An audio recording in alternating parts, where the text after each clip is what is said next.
Too hot for chopping, but not hot enough to throw the high test on Basque Racer. Yep, just gotta sharpen it now.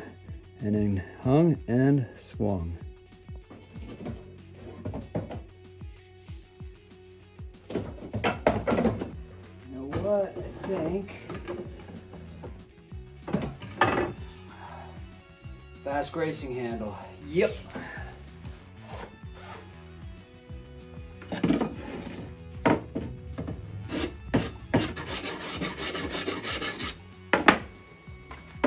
Doesn't quite fit in this direction. You see there's a little bit of space up there, but I'm gonna make that up with the wedge up here, and then I'll put a smaller wedge down here. I would just really like to get this beautiful high test on a Basque Racer.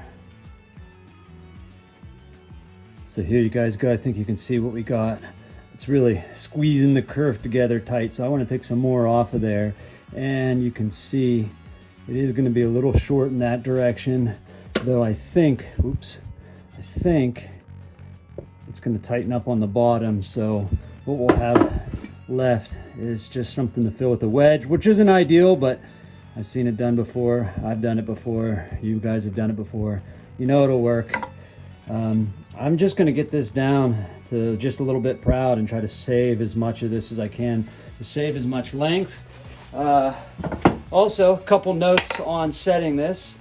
I like to use a wooden hammer whenever I'm just setting it and taking it off.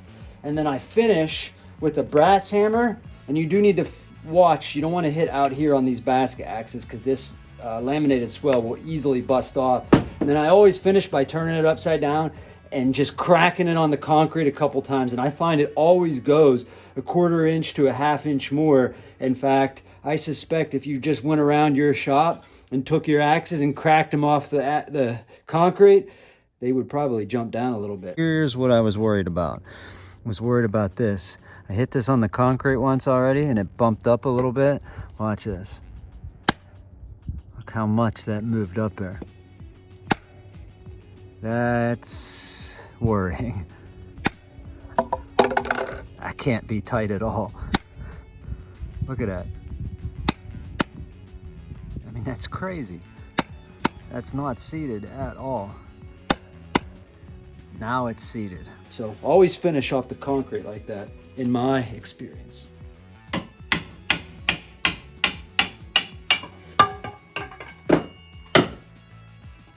Keep saying one of these days I'm going to put a little bucket there to catch the handle from falling. Yep. Now you can see contacts running all the way around now, even catching in the back, and I got to go a little lower yet, so that's pretty much going to eat up my shoulder. On and off, on and off, on and off. That's how it goes. All right.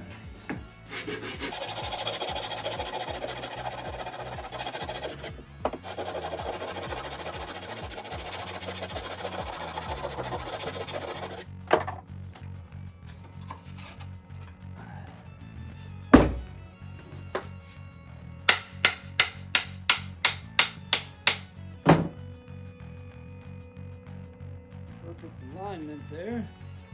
Let's see if we can show you that.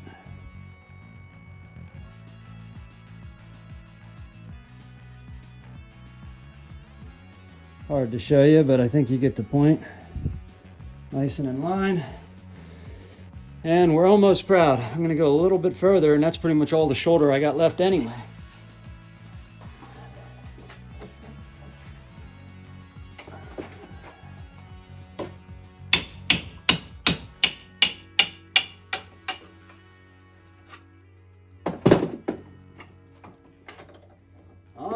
On and off. This one actually didn't take that much work. Sorry about that. I hit record, but it wasn't recording. That's the last time. You can see it ate up all that shoulder, and we got enough proud here. Enough room for the wedge. I'm going to leave it. I'm going to take it off one last time. I'm going to sand this up. I'm going to put some linseed oil on that, mark my kerf, maybe even cut the kerf down a little further since it's such a big head, and slam it in. Mash it, baby.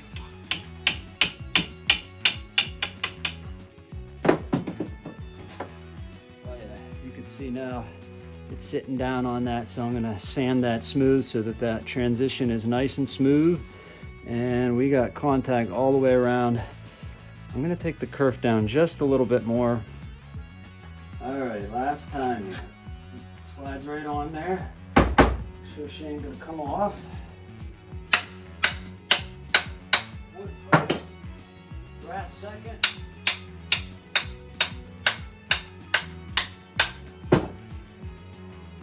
That's it. A couple of taps on the concrete. Yeah, that's it. She ain't going any more than that.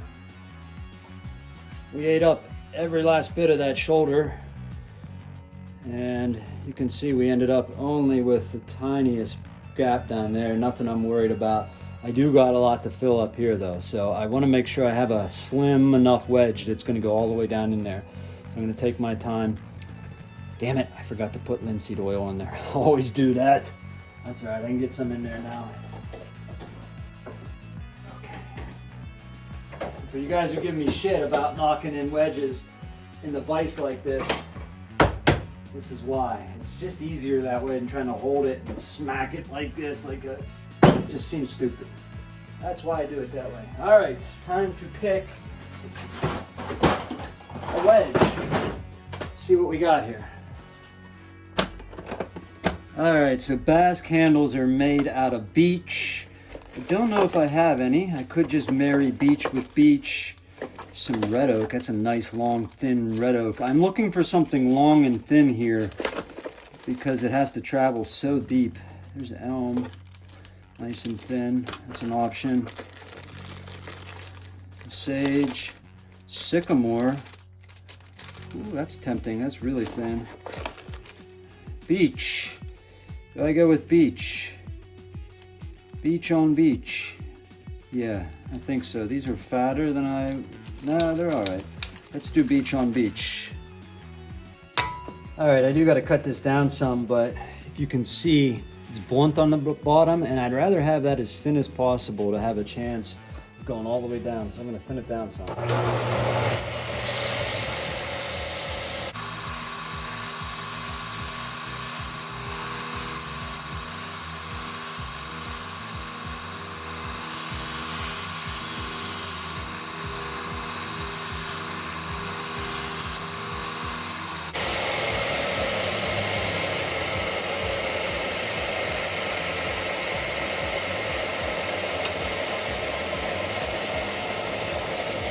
A lot thinner than normal, but the eye is already pretty tight in there, and I would rather it compress all the way down, not just mushroom on top. A lot of times when the wedge is too thick and it doesn't bottom out in the kerf, it's really just holding compression on top. And on a big eye like this, I really want compression all the way through.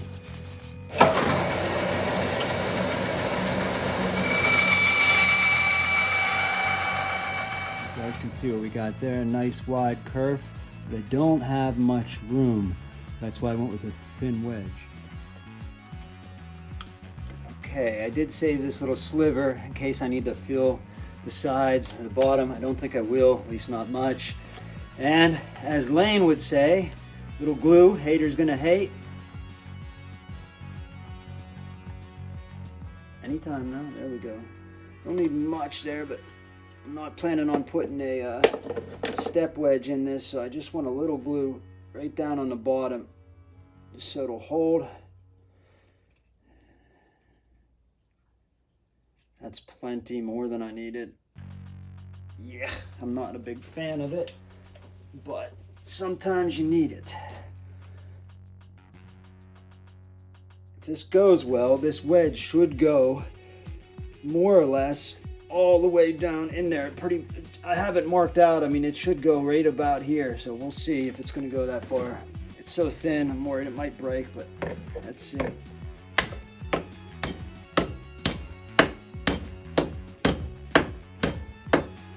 It should take a little bit more. There we go. That's it. I heard it. You hear it? That's down. That is a bottomed out wedge. Didn't even need to mash it. So much is about measuring that out and getting it the right thinness. That was a good hang. All right, you can see there, not as much mushrooming as you get with a big old fat wedge, but it went all the way down in, and that means that there's compression all the way down. I took it even a little further than 2/3 of the way down. So all the way down into here, there's compression. Now I did end up with, oops, smacking you guys here. Did end up with the slightest gap right there, but some of that is just that the metal is chamfered right there. I am going to try to get some kind of little sliver of a wedge down in there. It probably would be okay without it. It just keeps it from rocking back and forth, which I absolutely hate. So let's try that. I'm gonna sand this down a little bit one more time. Hang on.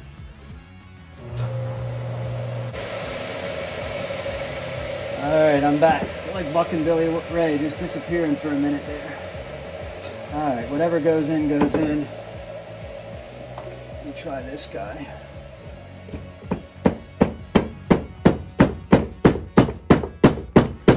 That's why I like softer wood, because it usually just peels in there, but you don't have much.